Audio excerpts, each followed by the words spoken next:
Hare Krishna, dear devotees.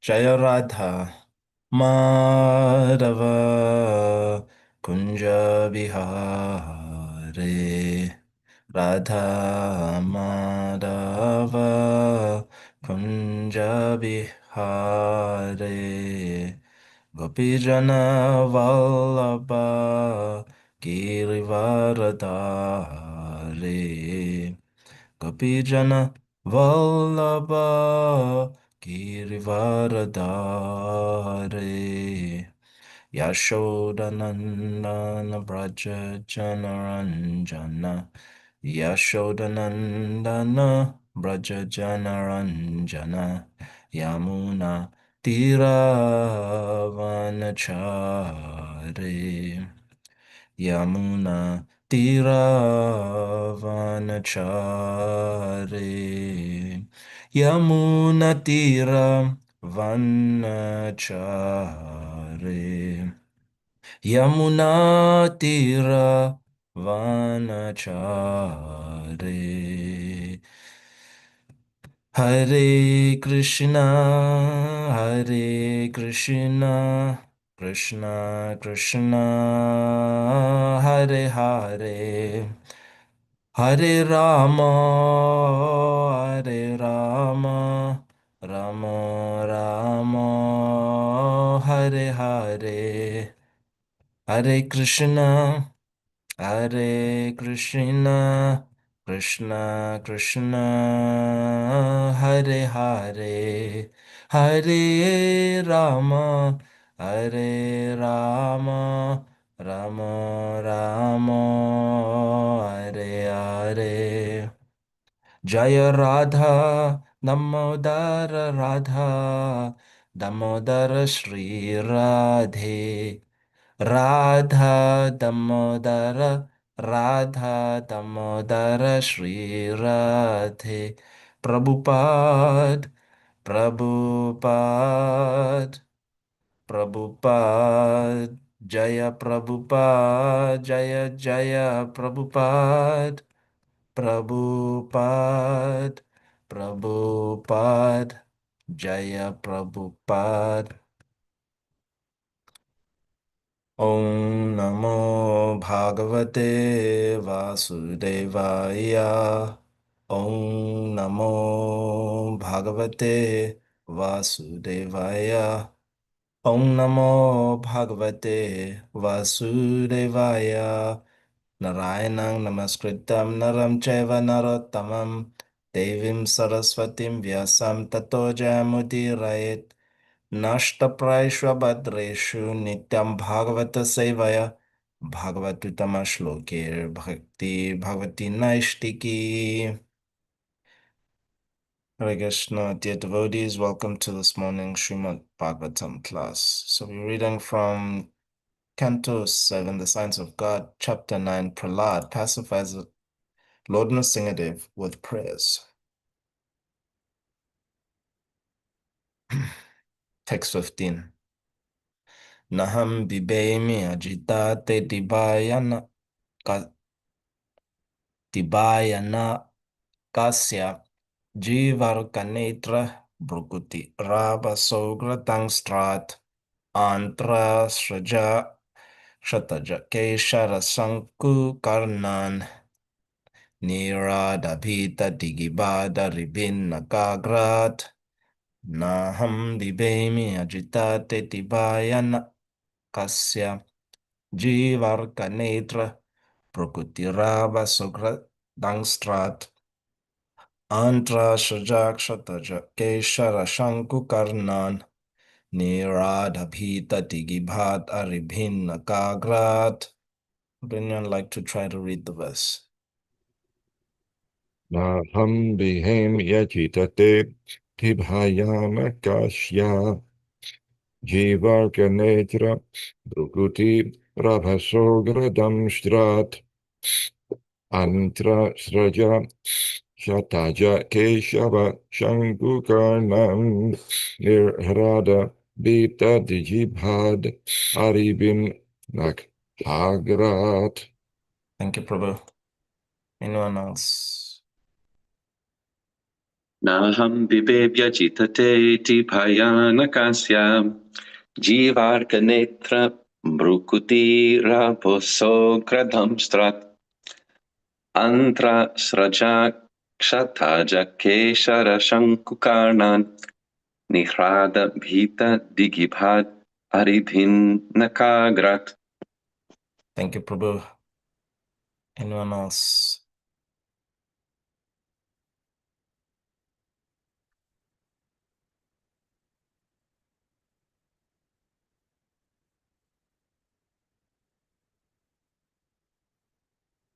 Na, not. Aham, I. Bibe, me, I'm afraid. Ajita, O Supreme, victorious person, who are never conquered by anyone.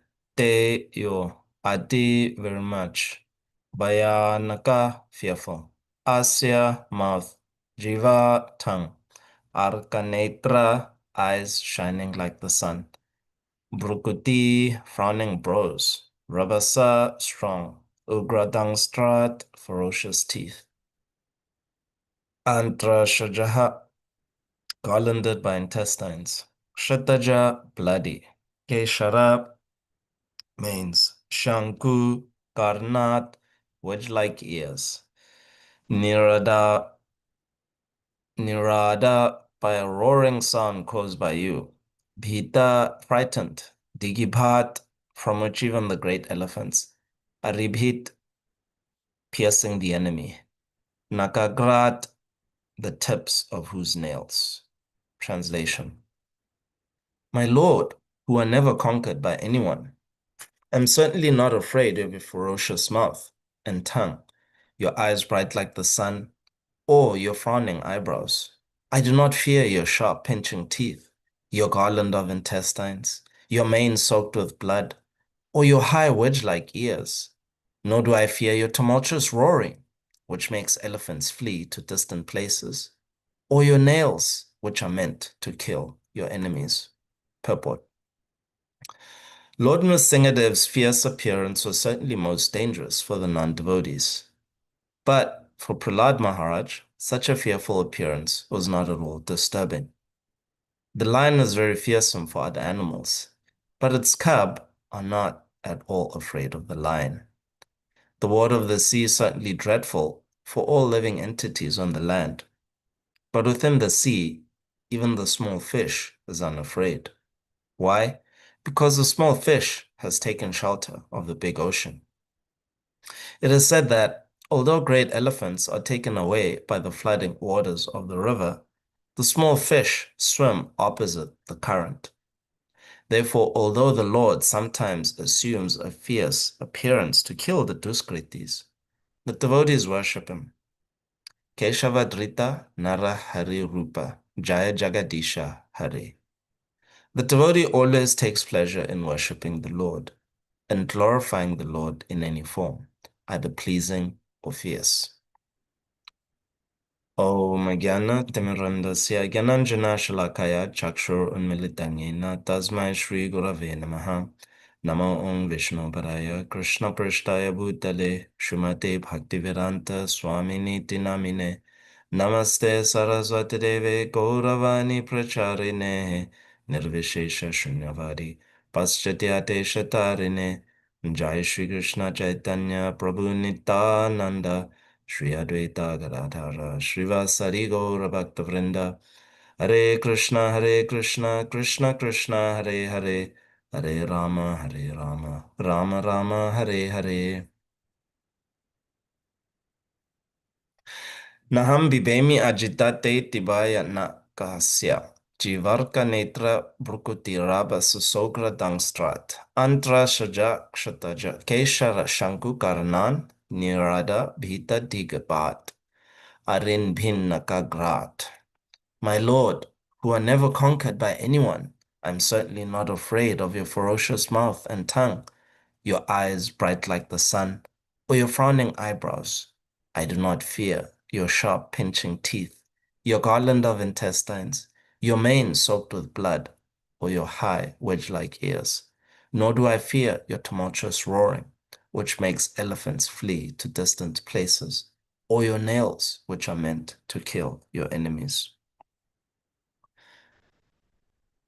So Prahlad Maharaj is expressing the glorious position of the pure devotee. So the pure devotee is fearless, uh, just like Prabhupada is Abhaya Charanara Vindam. So he was named Abhay by his father, and his spiritual master solidified that by giving him a very difficult task.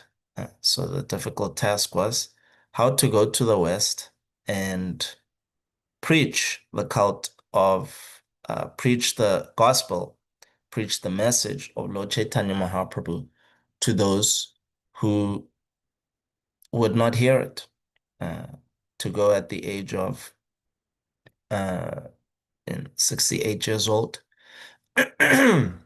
And uh, yeah, very advanced age, uh, through heart attacks, through two heart attacks while crossing the ocean, and still be focused on the mission of preaching his spiritual masters, um, traveling in the service of his spiritual master.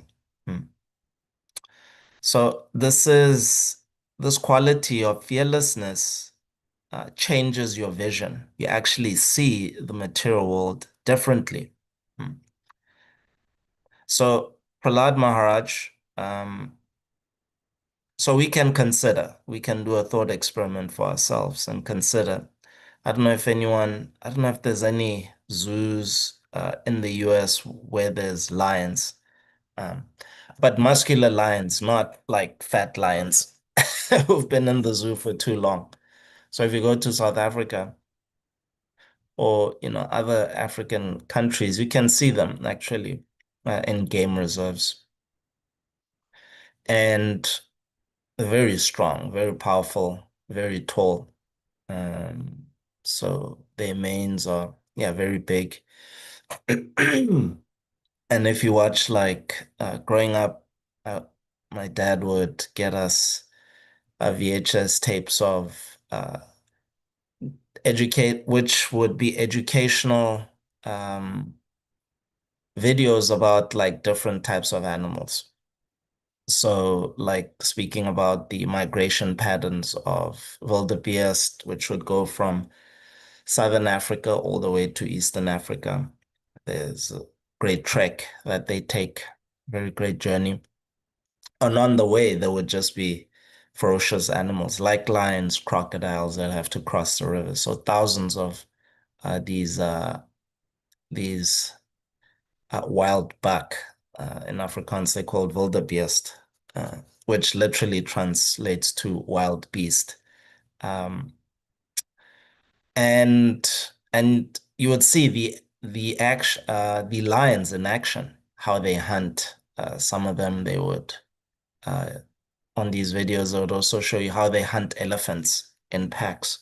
Sometimes the elephant would try to retaliate, and basically the females go out, they sort of circle it, and then the males come and do the final kill. So watching this as a 7-year-old kid, you'd think like, yeah, these animals are really big. So you see them on tape and they look like, okay, they look fairly standard, the size. And then when we got to actually go see them in person at this lion park where they keep lions, you'll see even like rare lions, like white lions as well. Oh my goodness, very afraid. They're so big. And the parents are, saying, egging us on, okay, come closer, you can come and see. And you're just crying, little kids. I remember even going there as an older person. Now I wasn't afraid to go to the fence, but you would see the kids, little kids, just being very afraid even to get closer because they have stuffed animals of lions. They've played around with them.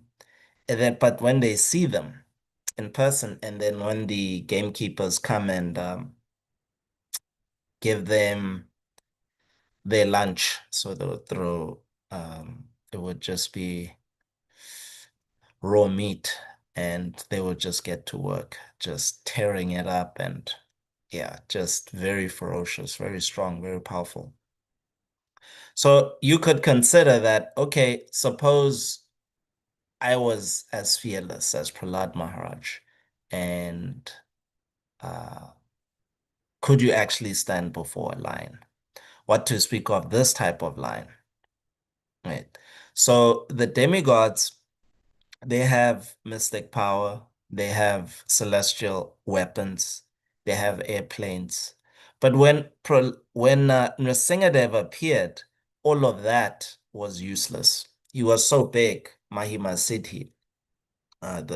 We heard in the description in the previous chapter how the hairs on his mane were scattering the clouds, right? Um, just here, Prahlad Maharaj is describing how his eyes are piercing. So it's very difficult to look at the sun. And yet Prahlad Maharaj is looking into the eyes of the Lord, and he can see the eyes are as bright as the sun. So when a ferocious animal like a lion frowns, you know it's about to attack. It's coming for you. And so Prahlad Maharaj is not afraid. So the pure devotee is only afraid of that which causes fear, and that is ignorance. And they've become fearless because they've cultivated the antithesis of ignorance, which is knowledge. So the pure devotee has dissolved their false ego. They identify with the Lord completely. They see themselves as part and parcels of the Lord. They don't see a difference between their maintenance and the Lord. So when they look at the movements of the body for eating, the functions of eating, sleeping, mating, and defending, the pure devotee doesn't see that separately from the Lord. So they eating, they see, yes, the Lord is always providing me with prasad. The body needs food. So when they feel hunger, thirst, lamentation, so there's 7 whips of the material energy, which every spirit soul will feel. So hunger, thirst, lamentation, just forget the others. But the pure devotee always sees them as an opportunity to remember the Lord. So immediately when they feel hunger, yes, it's time to eat Krishna Prasad. Thirst, yes, Rasoham. This is the taste of the Lord. And so through this vision, they're actually fearless. And so this vision is basically what happens is you get the same experience as the animals that Prabhupada is citing in this verse, the small fish having taken shelter of the ocean. So the fish, they don't actually see themselves different from the water. That is their environment. That's just where they live. Everything they do, the entire maintenance is in the ocean. Similarly, even with a small cub, a small lion cub, even though the father is so massive, so muscular, so strong, they don't see themselves as being different. And because they don't see this difference, then they're not afraid to actually approach. Yeah. So I don't know if anyone has seen a cobra. I haven't come across a cobra. I've just seen it on like TV shows. But descriptions of the cobra is very fierce, right? So we see pictures of Ananta Shesha just bearing the body of the Lord. So this is an expansion of Balaram, and his service is to be the bed of all the incarnations of the Lord. And so But this is a massive cobra with many heads, right? And a cobra is very fearsome. I remember even when Thakur Prabhu was narrating his story, about his experience about how he had to walk through a landmine of cobras, just cobras everywhere. I was becoming afraid. I'm like, how in the world did you not become fearful? Because, um, yeah, because these animals can detect fear. As soon as you become afraid, they're like, yes. They perk up, they frown, and they come for you. Mm. But when we look at it, when you look at pictures of it, is over time, what happens is that, well, if it's a cobra with many hoods and it's around the Lord, then we don't become afraid of it because we know the identity of the personality. It's in that body. So just like even with young Nimai as well, there was a cobra that came in the in the house of Mother Sachi. And young Nima wasn't afraid of it. He just sat in it. And everybody in the house, when they saw this, oh my goodness, they were just freaking out. Grab the baby, chase away the cobra. And young Nima wanted to keep going back to the cobra, you know. But they were like, no, no, no, mm, this cobra is very dangerous. So obviously the fear that the pure devotees of the Lord, like Mother Sachi, Jagannath Mishra, and the other elder Brahmanas and Brahmanis in the household that were protecting the Lord. This is fear in ecstatic love. So the Lord's Yogamaya potency covers them, and they appear to be experiencing material fear. It looks like ordinary ignorance, but actually it's ecstatic. It's meant to get the pastime, keep the pastimes moving. So, so Lord Chaitanya, young Nima, wasn't afraid, just like or at least let's say Prahlad Maharaj isn't afraid, just like young Nima wasn't afraid of the cobra. Why? Because they know the identity of that um, of the inhabitant, right? So in this case, the inhabitant is not different from the habitat, which is the body of Lord Nrsingadev. Um, but at heart, he knows who this fierce lion is, half man, half lion is, and that is it's his Lord who's always been protecting him. So you can, if suppose you had the experience of you are in front of the emperor of the universe. You're telling the emperor of the universe, oh, you're a great fool, because you don't know the source of your power. Um, and this, and you're very confidently telling him he's a great fool. And you're not doing it in a prideful way, but in a factual way, in that, yes, you're a great fool because you've been trying to kill me all along. And I've been telling you that your master is the same, or my master is the same as the source of your strength. You try to kill me with poison, you try to kill me by getting me stampeded by elephants, you tried throwing me off a cliff, you tried burning me, and still you can't kill me. So Prahlad Maharaj is speaking truth to power to the demons, and then while this is happening, as you know, we've cited in previous classes that when the king of the demons uh, told him that yes, is he in this pillar? So and he said, and Prahlad Maharaj confidently said yes, and this lion peeked just to reassure Prahlad Maharaj that yes, this is I'm right here. Um, so if that happens to you, then yes, there's no cause of fear because you know it's the same Lord, right?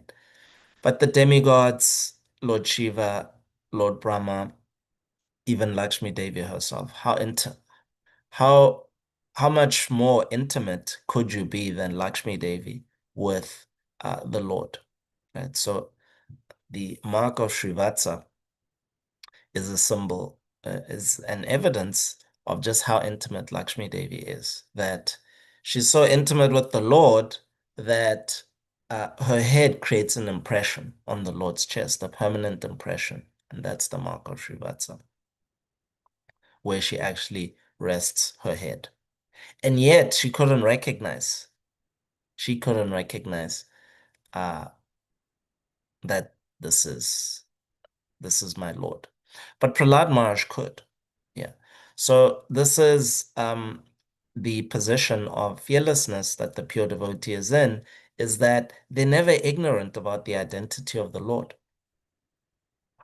And the cause of fear for us, we should know, is ignorance. Just as with the demigods, and even with Lakshmi Devi in the pastime, demonstrating this pastime of being covered over. But the Lord, when there's this ignorance, then yes, we become afraid. So the pure devotee, having fully dissolved their false ego, having fully identified the Lord, so they've dissolution of the false ego is actually very difficult. When you read about how the mystic yoga process works, amalgamation of the different elements into one another, it's actually very difficult. So, for example, if you take a piece of earth and you want to burn it up completely, essentially it happens when we see it in that how earth becomes a tree, and then the tree, and then you burn that, right? So it's like that, is that you would have to construct, transform your body into wood, and then you amalgamate it into fire, into the fiery element. And then the fiery element burns, and then that becomes into smoke, right? And the smoke merges into the air. And then the air, you merge it into the ethereal element. So it's a mystery, but this is how it's actually going on. And then once everything has been turned back into ether, then you merge it into the mind and so forth. So great physicists as well. They've described it like Einstein, his famous equation E is equal to mc squared, transformation of mass into pure energy. So the mystic yogis, this is what they're doing. They're actually fully, through knowledge, they are fully transforming mass or earth back into pure energy. And into heat and light, and then that heat and light into actually just information, right? And that information, then you merge it into the mind, and then the mind gets merged into intelligence, and then the intelligence gets merged into the false ego, and then you offer it back to the pradhan, and it merges back into the original storehouse of ignorance, which is this pradhan. So that's what's happening. So when the pure devotee is going through their life, growing up, always serving the Lord in whatever circumstance. So either as a young child, just like Prabhupada, he was performing Jagannath Yatra, this wonderful painting of young Abai offering arti to his Jagannath cart with Lord Jagannath, Baldev, and Subhadra, and his friends doing kirtan, young friends, just like Prahlad Maharaj performing this arti. So either as a young child, Prabhupada was always worshipping the Lord. In his studies, he never lost sight.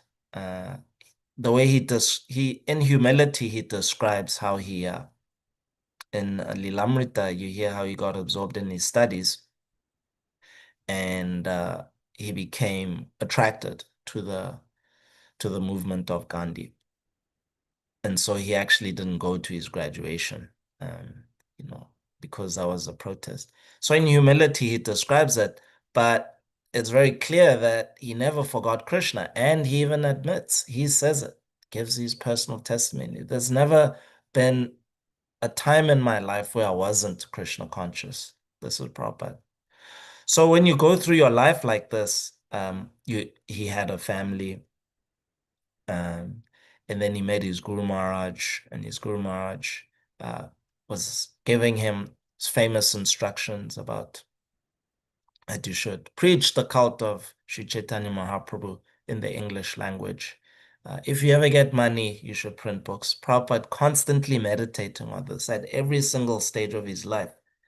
Um, this this is the mystery of bhakti, in that by always meditating on the service of the Lord,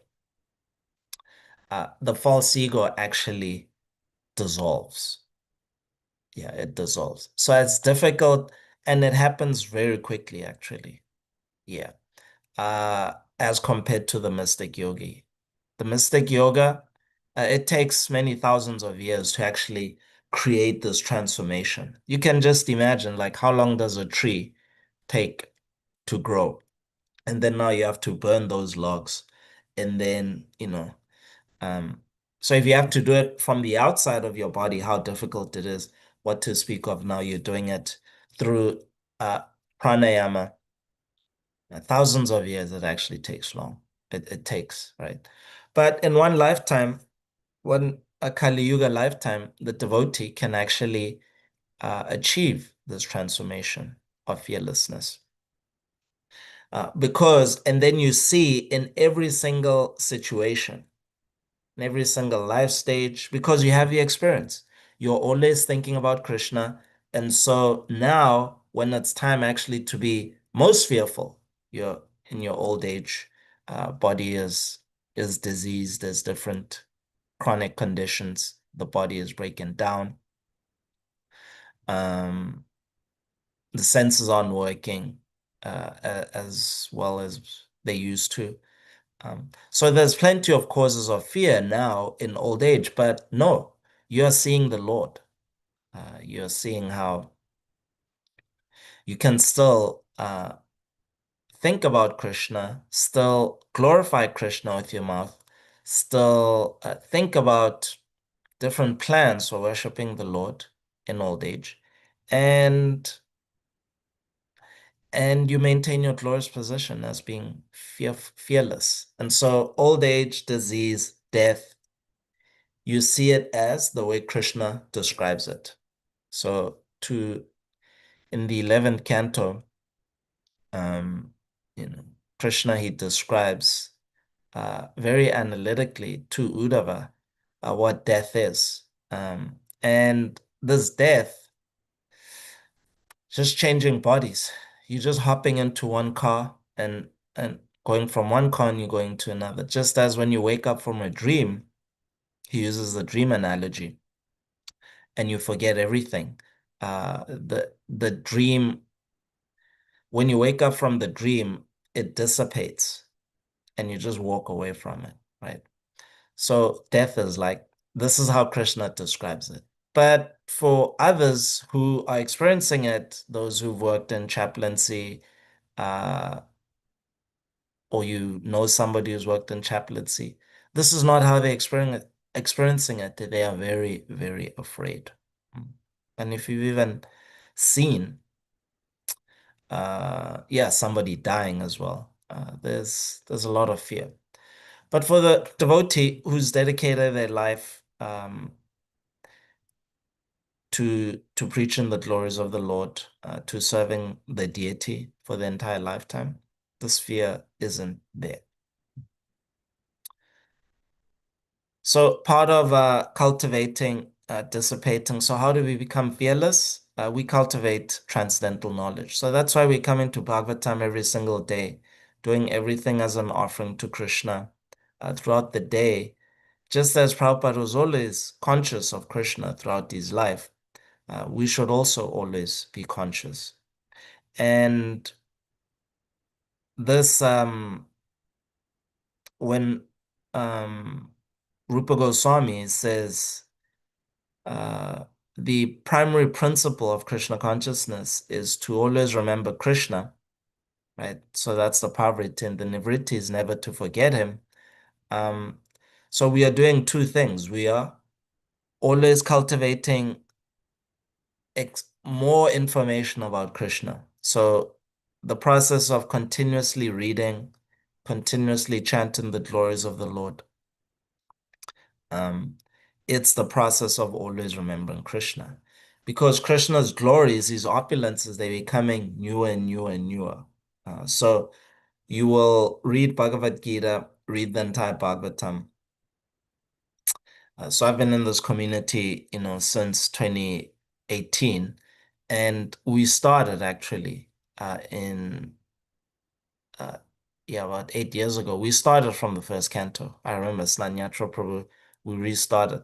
So over the past 8 years, just just under 8 years, we've been reading the Bhagavatam every single day. So we read it through COVID, read it through different change of presidencies.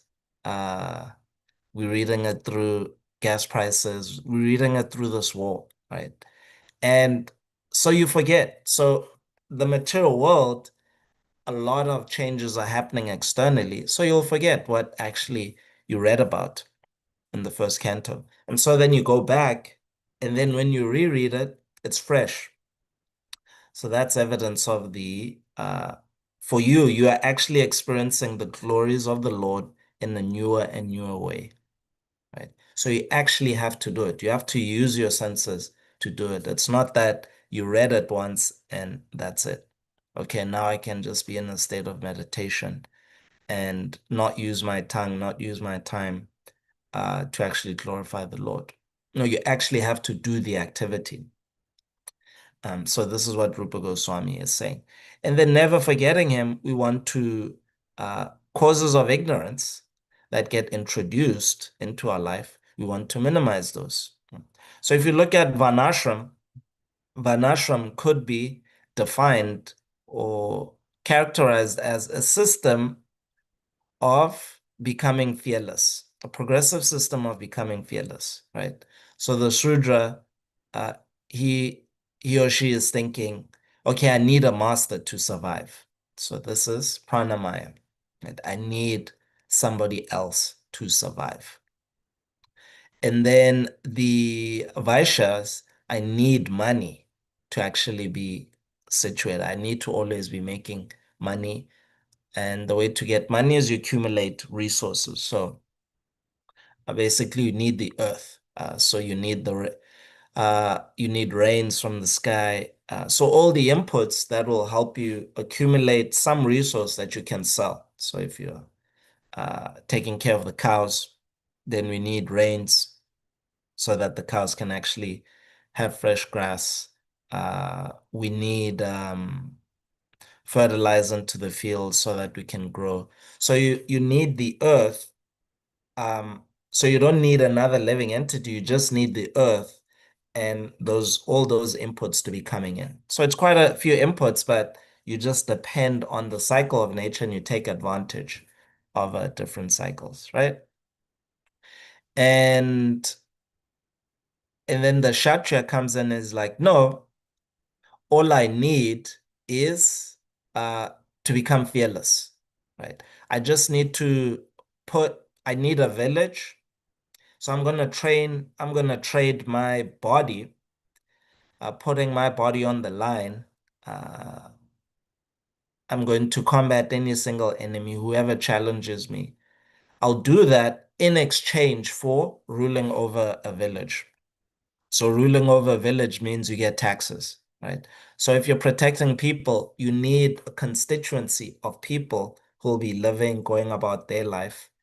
And so the Kshatriya, that's why it was described that in the negotiations, of the Pandavas getting some slice of the estate of the Kuru Empire, which they had also wrongfully usurped. They had taken Indraprastha, which the Pandavas had built. But they just needed some villages to rule over so that they can survive, because they survive through taxes. And then higher than that is the Brahmanas. So the Brahmanas only need cultivation of knowledge. That's all, to survive.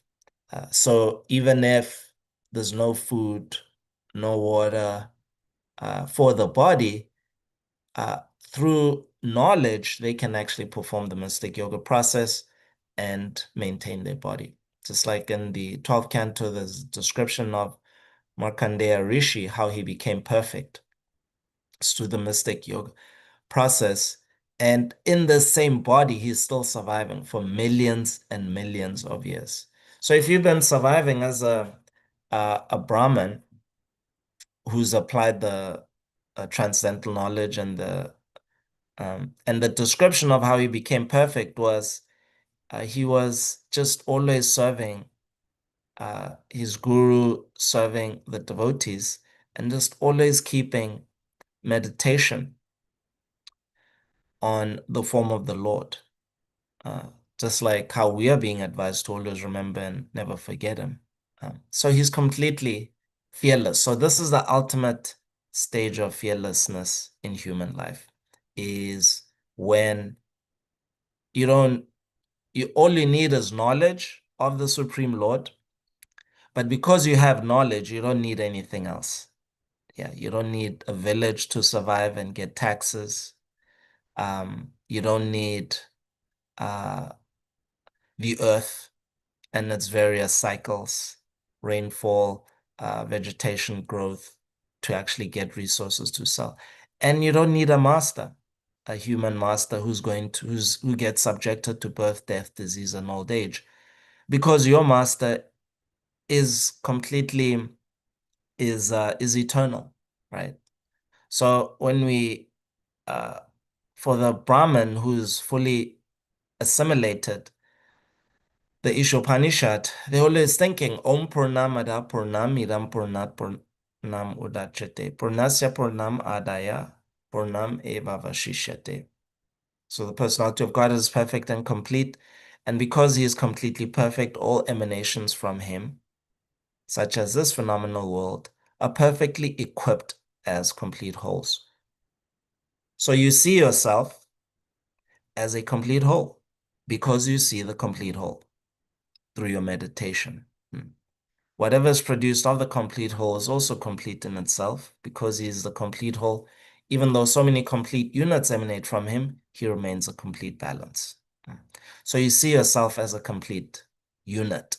So even though your senses may be compromised, oh yes, my working senses may be compromised, but yes, I can chant Hare Krishna, Krishna Krishna, Hare Hare, Hare Rama, Rama Rama, Hare Hare. And you see this emanation from the Lord as being non-different from the Lord. So this mantra is coming from the spiritual world. It's complete because Nija Sarva Shaktis, the Lord has actually invested himself completely in these names. You have the Bhagavatam, and you see, yes, my life is complete because I can chant the glories of the holy names and I can hear the Bhagavatam. I can still chant with the devotees. So it's an out-of-body experience, this constant meditation on the form of the Lord, the state of being fearless. It's a sustained state of sustained out-of-body experience. You don't identify with the limitations of the body, and therefore you're completely free. And in particular, in today's verse, you're completely fearless, because you see everything as being part and parcel of the complete whole. And even if this body gets destroyed, so all the brahmanas who are described, throughout our literatures, who achieve this state of fearlessness, they get put through the test and they demonstrate how they stayed in remembrance of the Lord. So Haridas Thakur being beaten in 21 marketplaces, Krishna's description of the Avanti Brahmana, how he was treated by people. Sometimes he would even get enslaved. As I was listening to this description, I'm like, he would get enslaved and he wouldn't see the slave masters as at fault. So he was miser. He started off as a miserly person, and then his family members turned on him. He lost all his wealth, and he was just cast out. And so he was seeing all the things that were happening to his body, he was seeing them as a reaction.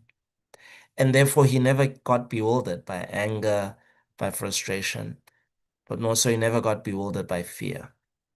So he stayed in a state of fearlessness, because he was seeing things as part and parcel of supreme providence, right? So if there was no food, he would fast. If there was food, he would eat. So all of these descriptions of these great Brahmanas and Brahmin Vaishnavas in our history undergoing these different tests is proof that it's not theoretical. Yeah, everybody is going to get tested when um, the quality of devotional life, or let's put it this way, the quality of the body is going to be heavily compromised, and yet you still glorify the Lord. So this is the opportunity that we have before us, and this is the call to action by Prahlad Maharaj, is we should cultivate knowledge. The cultivation of knowledge should Nityam Bhagavata Seva. We should always be cultivating knowledge. And in this way, we can actually continue to dissolve the false ego, which is born from ignorance. And it is ignorance that causes fear. And by continuously cultivating knowledge, we will become less and less fearful, and we will see Krishna in all situations. So let us pray the day before Lord Nrsingadev's appearance, Nrsingadev Chaturdashi, to always be cultivating knowledge and chanting the knowledge about his glories so that we can become fearless, just like his dear devotee, Prahlad Maharaj. Hare Krishna. Are there any contentions, reflections, or questions?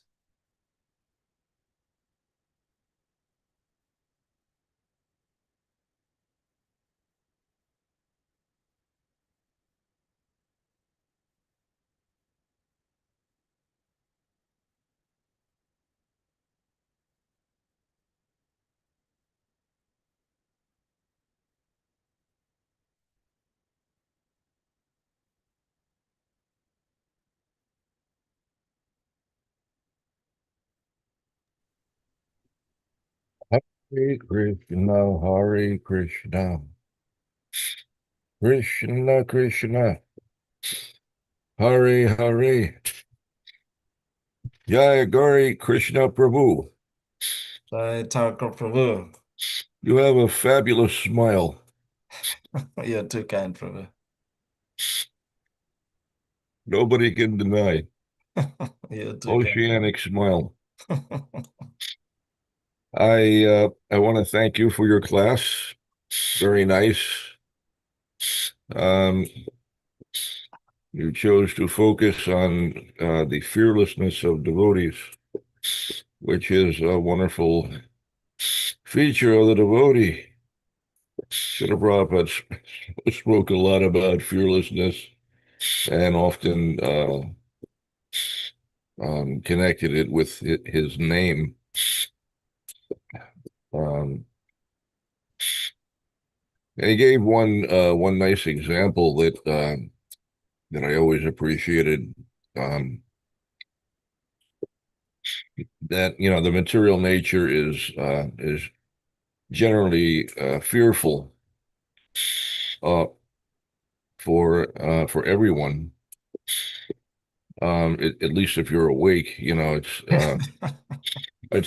well, some people are asleep to what's happening in the material world, and they're not afraid. They're just preoccupied with sense gratification. Should in Srila Prabhupada spoke on this verse in Mayapur in 76. He stated that the devotees appreciate the fearfulness of the material world, but the non-devotees are just preoccupied with trying to enjoy. But advanced devotees are not afraid because they understand that um, my Lord Krishna, my Father, is in control of everything, and um, he is my friend and well-wisher. He is my protector. Um, One example Srila Prabhupada gave is that a child playing in the yard of his father's house is fearless because he knows that this is my father's yard, this is his domain, and I have nothing to fear. My father will protect me. If anybody wants to give me trouble, my father will immediately intervene.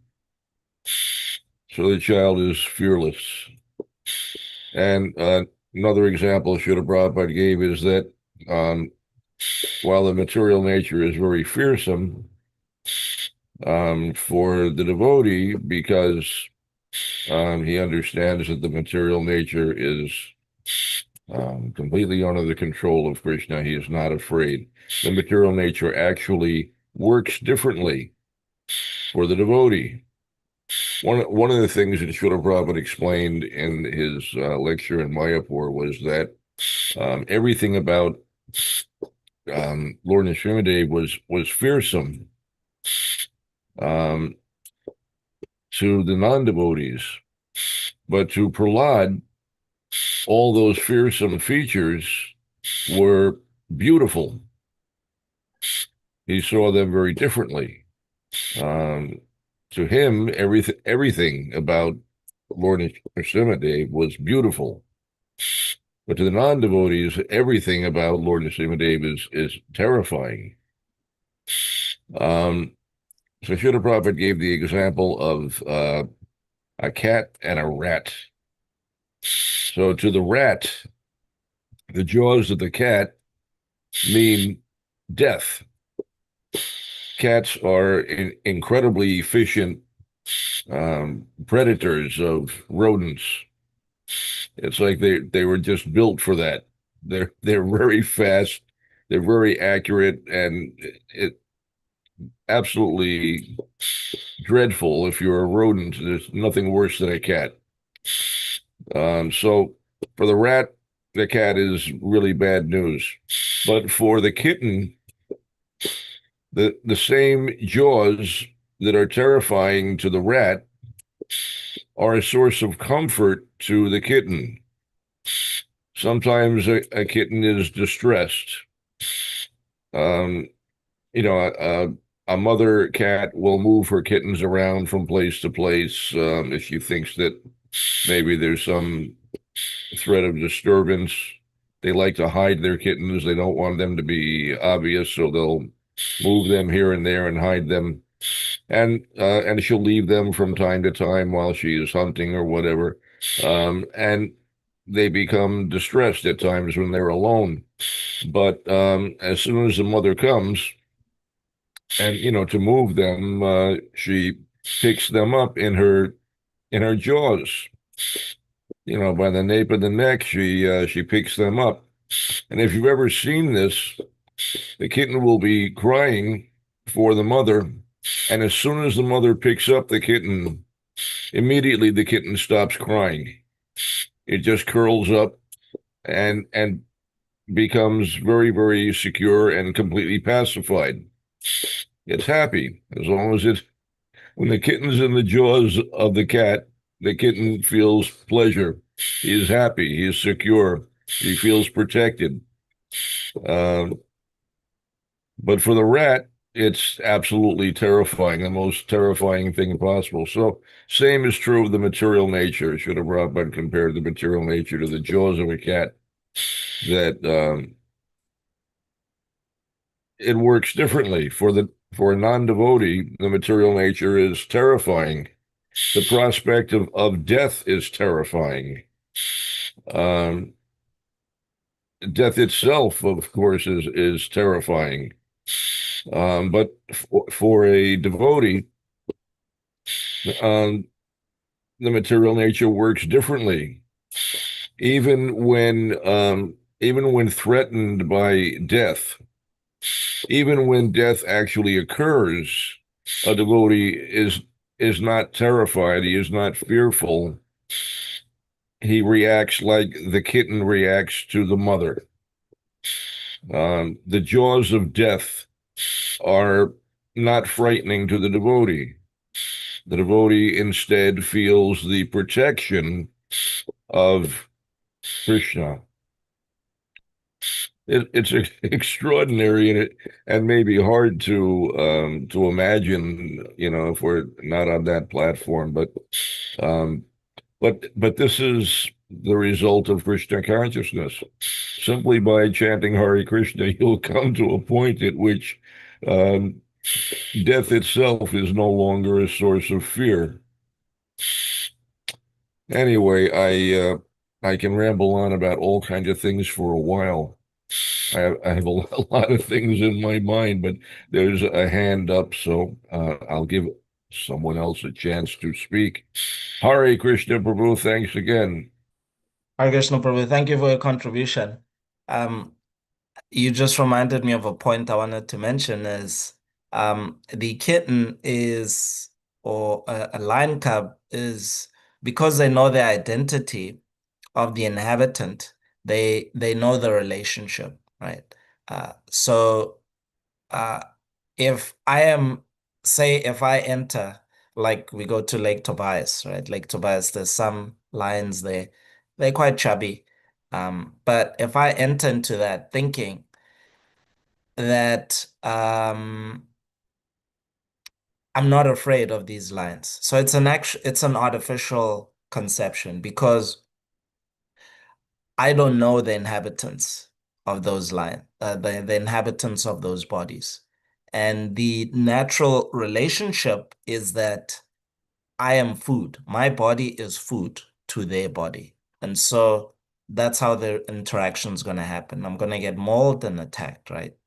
But suppose, uh, there's like famous game rangers who have formed a relationship with lions from a very young age. And the relationship stays intact. And so the cub sees, so now that it's a fully grown lion, it still sees the game ranger not as food, but as my parent who actually fed me, took care of me, just gave me freedom and all that. So the relationship remains. And so when they enter into, somebody else may enter, uh, they are seen as food, but the game ranger enters and the relationship is one it's a reciprocal relationship, um, because they see each other in the way that the natural relationship, but the default relationship is generally one is food for another, and therefore there's a cause of fear. So I just wanted to mention that, yeah, through relationship, our vision we see our vision is from the viewpoint of relationship. Yes. And so if we're constantly cultivating a relationship with the material world as a place, as an abundant as a place full of paraphernalia for serving the Lord, then the material world actually gets reduced to the size of the water contained in the hoofprint of a calf, and we are not afraid because it's the Lord's energy. Dinapalika? Hare Krishna. Thanks, Prabhu, for the class. I was wondering, you were speaking about maintenance, and the pure devotee not seeing their maintenance as, I guess, one with Krishna. And anyway, that's just the simplest, or I'm simplifying it. But so I was wondering if you've been practicing all these years and have worked and not worked and everything in between. So I was wondering if you can comment on your realization about that, like how Krishna maintains his devotees. Yeah, so this state of fearlessness is in different aspects of your life. It's not theoretical. So we read about it. We hear how the Lord is maintaining he's maintained different devotees. But then there comes a point where you just gotta live, and and then you'll see it for yourself, right? So it's not something that you cultivate. Um, it's something that you just have to perform your devotional service. So you're given a service, Guru Maharaj says, do this. So you do it. You just keep doing it.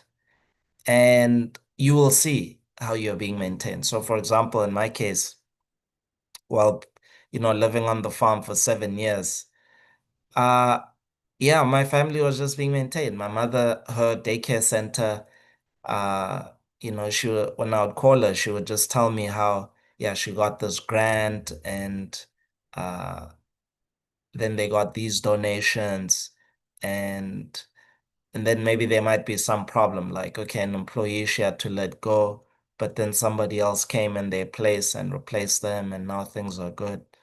I wasn't doing anything. All I was doing was just showing up for milking. That's all. But I could understand that Damodar from across the ocean is actually just maintaining them, right? All I just had to worry about was just making sure that I'm chanting, and when I get a chance, I'm reading and just showing up for my service, you know. So maintenance is like that. It's like the position of a child in that you don't think about it, it just happens. And it's like, yeah, and even in a job market where the job market is tight and you're applying this way, applying that way, and then you see, oh, all the time, the jobs that I would get would be through devotees, right? And me maintaining relationships with those devotees, I wasn't doing it because I could get something out of it. No, it's natural. It's like these devotees, I really like them. We like talking about Krishna with one another, sharing Krishna Prasad, dancing with each other in the kirtan. I'm doing service. And so the devotee, uh, he sees, oh, I heard that you need this. Oh, okay, here's the opportunity. You didn't work for it. All you just did was just do your service and just associate with devotees in a amicable way, just always being happy to see devotees. That's all. You just stayed alive in devotional service. And part of staying alive in devotional service is we just associate with the devotees. We do our service, we do a service, and we just maintain association. And then Krishna just does the rest. Yeah. So practically everybody on this call has a testimony like this. How Krishna actually was just maintaining them, right? Throughout their life. And you as well. You have it. How how you never have to worry about money.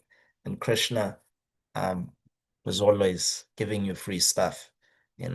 So Yes. I hope that answers your question.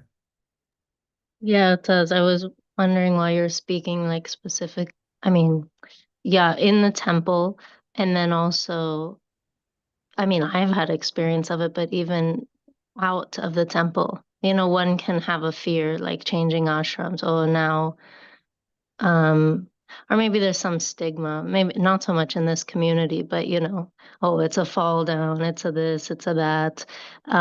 So then one can think, oh, now Krishna's gonna stop maintaining me. There can be some fear, even really big or even like subtle, but It's born of seems like, ignorance.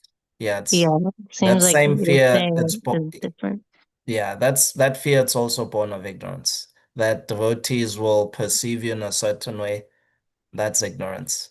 Because you're changing ashram. That um you're the only one. Like in your situation, you're the only one in this situation.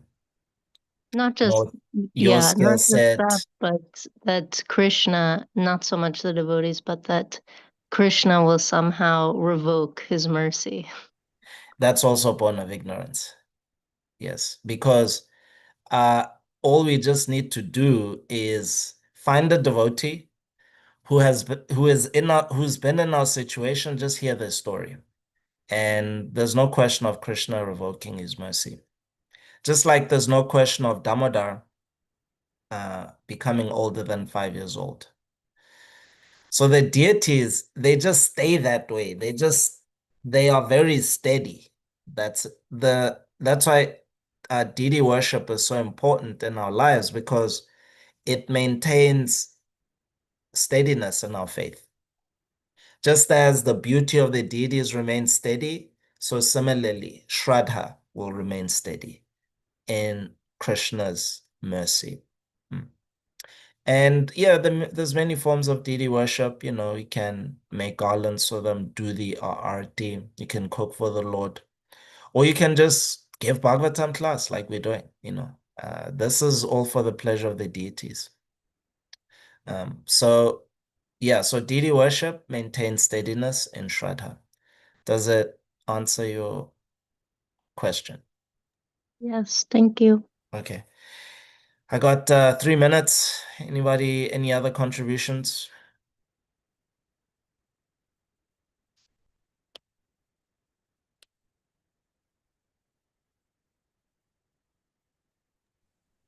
"3 minutes. Hey, you want to hear a cobra story?" Oh, yeah. Yes, Robert. You might have heard this story. I don't know.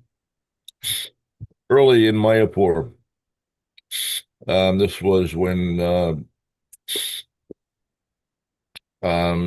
was only Srila Prabhupada's hut, and the Lotus building was under construction. And apart from that, there was nothing. It was just wheat fields and jute fields and um, rice paddies for as far as you can see. So we had a bunch of hired workers, Bengalis, who would work in the fields. The temple owned a bunch of property, and Srila Prabhupada had the devotees plant various crops to keep the land productive. And so we had these Bengalis that were hired to work the land. One day, they did not show up for work. And so devotees inquired what's going on. They refused to work because word had gotten out that there was a large cobra in the fields, king cobra. Hmm. The king cobras are they're large, but as they get older, they get to be really large. They just keep growing, and if they live long enough, they become very, very large snakes. And if they really live long enough, they eventually develop wings. But Hmm. They don't usually, these days, they don't get that chance. Anyway, so they refused to work. And so this became a problem. So it was resolved that there was a necessity to eliminate the snake so that work could go on. So that everyone was afraid to go out in the fields. The workers, the devotees, nobody wanted to go in the fields. The devotees are all on the upper floors of the Lotus building. And Jayapataka Maharaj takes a shotgun and he goes out in the fields. It's a big at the time, a big agricultural area between the Lotus building and the Goshala. So he's walking around in very high grass. It's like chest high. And trying to find this snake. Couldn't find it.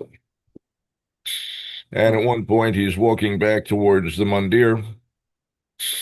And the devotees from the upper floors, they see behind him, the grass is parting. The grass is separating in a line that's coming towards Jayapataka Maharaj from behind. And the parted grass is approaching very rapidly. So they are shouting and yelling, flailing their arms in the air, trying to get Maharaj's attention and trying, to get him to turn around and look at what's going on. And he can't hear them. He doesn't understand what's going on. He continued walking. And then suddenly the snake rose up to strike. And it stood, they say, the head was like 8-10 feet in the air. Huge snake, very, very big. They say that snakes as large as this, they don't bother to use their fangs when they strike. They just, like a peregrine falcon will knock out its prey by just striking it at a high velocity. And so these very large snakes just strike the head and render the prey unconscious. So a very large snake now is rearing up right behind Jayapataka Swami, who doesn't see it. And the devotees are screaming and yelling and pointing, look behind you. And just at the last moment, before the snake actually struck, Maharaj turned around, saw the snake, swung the shotgun around, and blam. And so Jayapataka Maharaj is still with us. My God. Oh my God. Oh my goodness. Yeah. Krishna catches this. Hare Krishna. Okay, I have to run. Thank you so much for the. Go and Hare Srimad Krishna. Bhagavatam Ki Jai.